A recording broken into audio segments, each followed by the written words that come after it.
Welcome to day 2. We are here to talk about impact and influence. And for the record, that picture was taken when I was 9 months pregnant, so that's just mean. And also, let's be honest, most conferences are terrible. And so the great thing about the Social Impact Summit, don't worry, Zeev, this is going to a good place, is that I was here all day yesterday, and this conference is so good. The people are good, the content is good, the moderators yesterday, I mean, Caroline, Blair, Shannon, Rob, they were incredible. I don't know if Blair's still here, but I want to hire him as a comedian for my next event. Like, he was just on point. So today, we're going to continue those great discussions, and somewhat, I think stupidly, the team at Landmark gave me a few minutes to kick off the session today on impact and influence. So I'm going to be talking about impact and influence and how that relates to young people and brands. So I'm Aria Finger, CEO and Chief Old Person at DoSomething.org. Yes, that's my official title. And just a few moments of who we are. Do Something, we're the largest tech platform focused exclusively on young people and social change. We have 6 million members around the globe, but predominantly here in the US, and they're aged 13 to 25, and they have raised their hand to take action on an issue that they care about, everything from global poverty to global warming, mental health, discrimination, you name it. But we're here to talk about young people and brands. So who are young people?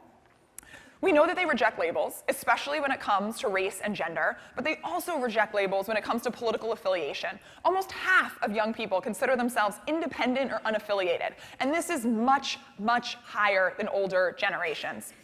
Less than 20% of young people think the government is working for them, so it is no surprise that less than 20% of young people voted in the 2014 midterms. Yeah, we gotta do something about that. We gotta get these young people to the polls.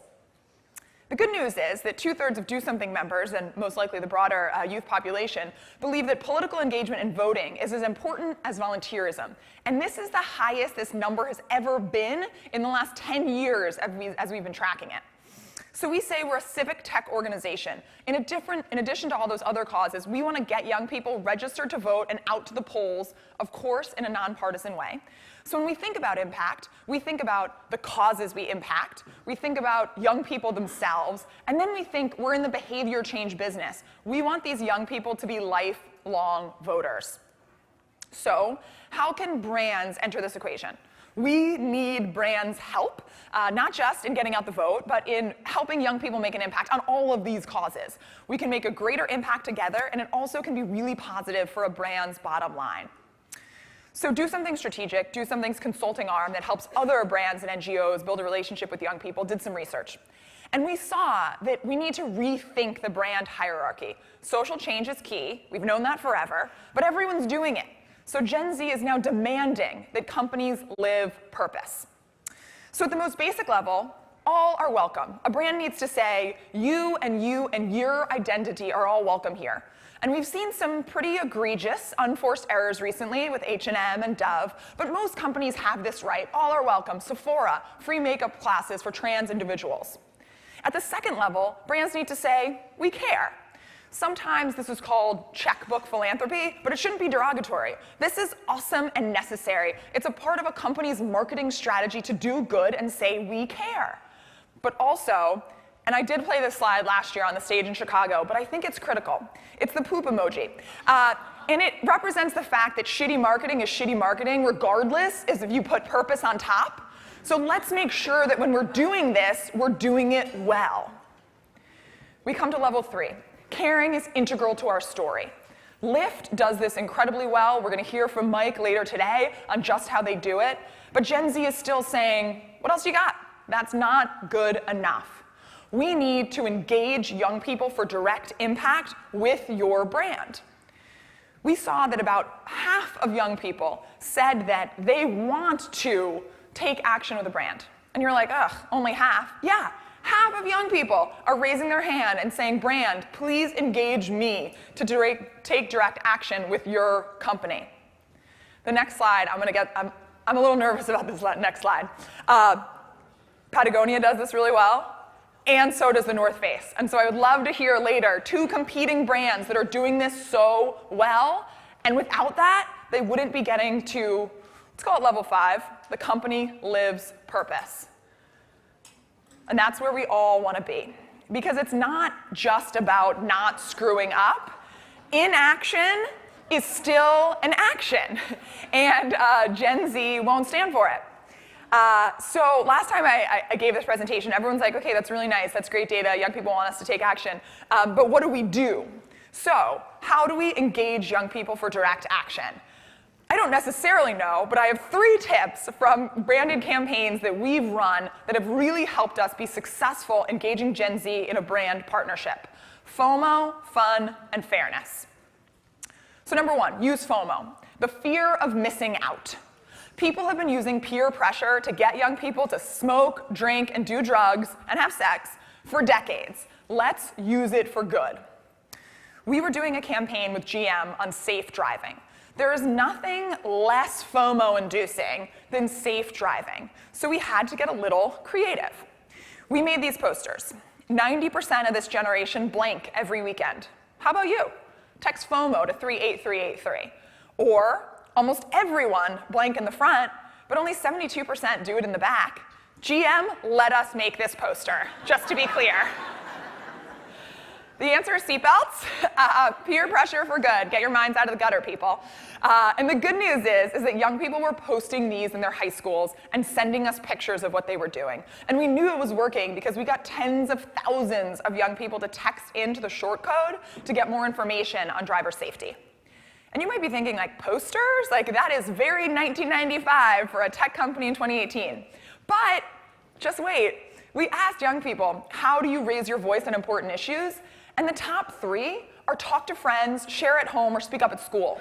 You didn't get to social media until number 6. And that doesn't mean social media is not important. It just needs to be coupled with real-life activities. So number 2, make it fun. So obvious. Everyone always talks about this. But how do you do that? Especially if you're talking about bone marrow donation and childhood cancer, not the most fun topics. We ran a campaign with Johnson & Johnson, and we called it Give a Spit About Cancer. And the goal was to get college students, especially college students of color, onto the bone marrow registry. And we wanted it to be fun and exciting, not sad.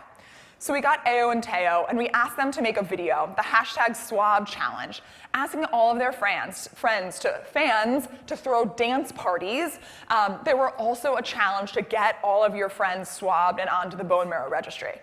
The good news, it worked. We registered tens of thousands of college students, and to date, we've had over 80 life-saving matches from Do Something members, including our former, yeah, let's clap. Thank you. Including our former head of product. He saved the life of an 8-year-old boy with leukemia from Tennessee. So it was really personal to us, but also incredible for our members. Thanks. And then lastly, fairness matters. This value is incredibly important to Gen Z. So I want to talk about a campaign from 2 years ago that's one of my favorites. It's called Power to the Period. And I love it so much because 1, it normalizes the use of the word period in the media, truly, and 2, it brings to light the fact that tampons are considered a luxury item and in most states subject to a luxury tax. I don't know about you ladies, but like period, not a luxury. Thank you. So we had a campaign, and we asked folks to collect and donate period products for homeless women and trans men so that they could have the same dignity afforded everyone else. And the campaign was really successful, but when we A/B tested the messaging, the engagement went through the roof when we told young people that tampons were considered a luxury item because they said that wasn't fair, and it pissed them off, and they wanted to take action even more. So we distributed 585,000 period products collected by Do Something members to homeless shelters across the country. And we got this great user-generated content from her and like probably her boyfriend who she made do this. This woman who was captioned, "I'm at your cervix." Throwback to yesterday, cervical cancer, let's get ready. So it was just really exciting to talk about a taboo topic in the context of fairness for women and their periods every month. So if you want to hear more about, and this was even better, it wasn't just us, but in July, New York became the 11th state in the country to no longer tax menstrual products, and in October, New York City became the first to require homeless shelters to give out period products to homeless women and trans men. You want to hear more? Text TMI to 38383. We talk about social change, brands, and young people. So I just want to say thank you for letting me rant about young people and social change. And now we are going to turn it over to folks who are going to talk about the incredible power of partnership, both in the private and public sector. And this is actually a throwback for Dan, because I always end with this. But let's welcome to the stage Daryl Brewster, the CEO of CECP, who's going to rock it.